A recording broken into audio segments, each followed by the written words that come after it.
আসসালামু আলাইকুম রহমতুল্লাহ। সবাই কেমন আছেন? আশা করি আপনারা সবাই অনেক অনেক ভালো আছেন। আপনাদের একটা প্রশ্ন ফেসবুকে অলরেডি ভরে গেছে, শুধু প্রশ্ন এটা আসতেছে ভাই ফিকবেস্টের সমস্যা, মানে ফিকবেস্টে একটা আপডেট আসছে, এটা কই? আচ্ছা ঠিক আছে, আমি পাইতেছি না। ফিকবেস্ট নতুন করে তারা একটা আপডেট আনছে, যখন আমরা এখান থেকে যাই, আপডেট না একটা সমস্যা, dear contributor I am sorry. আর এই বিষয়টা এমন একটা সবার একটা আসতেছে, এটা কেন আসতেছে, তবে এগুলো কেন আসতেছে আমি অলরেডি ট্রান্সলেট করে রাখছি আপনাদের জন্য। হ্যাঁ দেখেন, এখানে তারা বলছিল কি, আমি ইংরেজিতে পড়াই বলতে, কিন্তু এখানে বলতেছি দেখেন, ফ্রি আবেদনকারীরা, আমি আপনাকে জানাতে দুঃখিত, সরি যে বাংলাদেশ ডিজাইনারদের বদ্ধ সংখ্যার কারণে, অর্থাৎ আমি আপনাদের বিষয়টা বিস্তারিত বলে দিই। ফিকবেস্টে বাংলাদেশের কন্ট্রিবিউটার এত বেড়ে গেছে যে তাদের নিজের ওয়েবসাইটটা একটু জাম হয়ে গেছে, ওয়েবসাইটটা একটু স্লোলি করতেছে। এমনকি যখন আমরা আপলোড দিতেছি ফ্রিবি ইমেজটা মানে শো করতেছে না। কারণটা কি, ফিকবেস্টে তাদের অফিসিয়াল ইয়েটা তারা বলছিল দেখেন, আমাদের টেকনিক্যাল ডিজাইনার বিভাগে আঞ্চলিক কার্যকারিতা সম্প্রসারণ করতে হবে, তাই আমরা সাময়িকভাবে ডিজাইন রেজিস্ট্রেশন পেনশন বন্ধ করে দেবো এবং অসুবিধার জন্য সরি দুঃখিত। আমরা আপনাকে সেই বিষয় নিয়ে এসেছিলাম, আমরা যত তাড়াতাড়ি সম্ভব ঠিক করব। অর্থাৎ তারা আমাদেরকে এই বিষয় নিয়ে এখান থেকে এই বিষয়টা বলতেছে যে আমাদের বাংলাদেশে অধিকাংশ ডিজাইনার হয়ে যাওয়ার কারণে, বাংলাদেশের কন্ট্রিবিউটার হাজার হাজার হয়ে যাওয়ার কারণে আমাদের ফিকবেস্টটা একটু সমস্যা হয়ে গেছে। হ্যাঁ, তারা অচিরেই ঠিক করে দেবে।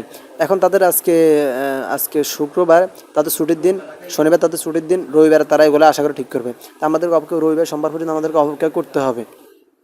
অ্যাকচুয়ালি আপনারা এখানে বাজে কমেন্ট করবেন, আমি যে বিষয়টা বুঝছি ওই বিষয়টা আপনাদের সামনে তুলে ধরছি। হ্যাঁ, এখান থেকে তাদের এই লেখাটা যে মানেটা ফুল আপনার কেমন বোঝেন, আপনি যে একবার পড়ে নেন। তারা বলছিল কি, বাংলাদেশ থেকে ডিজাইনারদের ক্রমবর্ধমান সংখ্যার কারণে, অর্থাৎ কি ডিজাইনারদের সংখ্যা অধিক হওয়ার কারণে আমাদের টেকনিক্যাল ডিজাইনের বিভাগ আঞ্চলিক কার্যকরী সম্প্রসারণ করা হবে। অর্থাৎ ডিজাইনার অধিক হওয়ার কারণে তাদের ওয়েবসাইটটা একটু করতে ওয়েবসাইটটা ঠিকমতো কাজ করতেছে না, তারা ওয়েবসাইটটাকে একটু আপডেট আনবে, একটু ঠিক করবে। হ্যাঁ, আশা করি তারা বলছিল কি, আমরা আমরা আপনার সেই সময় নিয়ে এসেছিলাম, অর্থাৎ এই বিষয়ে আমাদের সামনে নিয়ে এসেছেন, আমরা যত তাড়াতাড়ি সম্ভব এটি ঠিক করব। তারা যত তাড়াতাড়ি সময় আমাদের সামনে এটি ঠিক করে নিয়ে আসবে, আসার পর আমাদের সমস্যাটা সমাধান করে দেবে। আশা করি এই বিষয় নিয়ে কারো আর চিন্তা হওয়ার দরকার নেই। ইনশাল্লাহ বাংলাদেশ সব কিছু ঠিক আছে, কিন্তু আমরা এখন আপলোড দিতে পারতেছি। হ্যাঁ, এই যে দেখেন, আমরা যখন এখানে আমার একটা নতুন অ্যাকাউন্ট, এখানে যখন আমরা এখান থেকে আপলোড অপশন দিই, এখান থেকে প্রিভিউ ইমেজটা শো করতেছে না, তাদের ওয়েবসাইটে সমস্যা করতেছে গত কিছুদিন ধরে। তারা এখন একটু অফ করে দিচ্ছে, এখান থেকে আপলোড সিস্টেমটা তারা অফ করে রাখছে না, মানে যেন কেউ আসতে না পারে। আর যারা চালাক তারা এখান থেকে এসে এখান থেকে আপলোড মাই ওয়ার্কে আসে, এখান থেকে দেওয়ার অপশন নেই, বুঝলেন? তারা এগুলো অফ করে দিয়েছে, আশা করি অতি তাড়াতাড়ি তারা এগুলো সলভিং করে দিবে। আর দ্বিতীয় ছোট্ট একটা বিষয় আপনাদের সামনে আমি নিয়ে আসতেছি, সেটা হলো আমাদের সামনে Q4 আসতেছে। আপনারা সবাই জানেন, আমিও জানি, সবাই জানে। আর যারা আমার ইউটিউব ভিডিও দেখছেন তারা তো সবাই জানেন Q4 আসতেছে। Q4 নিয়ে বিস্তারিত অনেকগুলো বিষয় নিয়ে আমি অলরেডি ক্লাস দিয়ে দিচ্ছি। যদি আপনারা আমার চ্যানেলে আসেন ইনশাল্লাহ, দেখেন আমার চ্যানেলে, এটা আমার চ্যানেল। হ্যাঁ, একটু ওয়েট করেন, আমি করতেছি।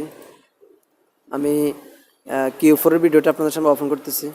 এই যে দেখেন Q4, এখান থেকে Q4 নিয়ে বিস্তারিত, Q4 নিয়ে কী কাজ করলে একশো সফলতা পাবেন, এবং Q4 নিয়ে কিছু প্রশ্ন আমি অলরেডি 3টা ক্লাস দিয়ে দিচ্ছি।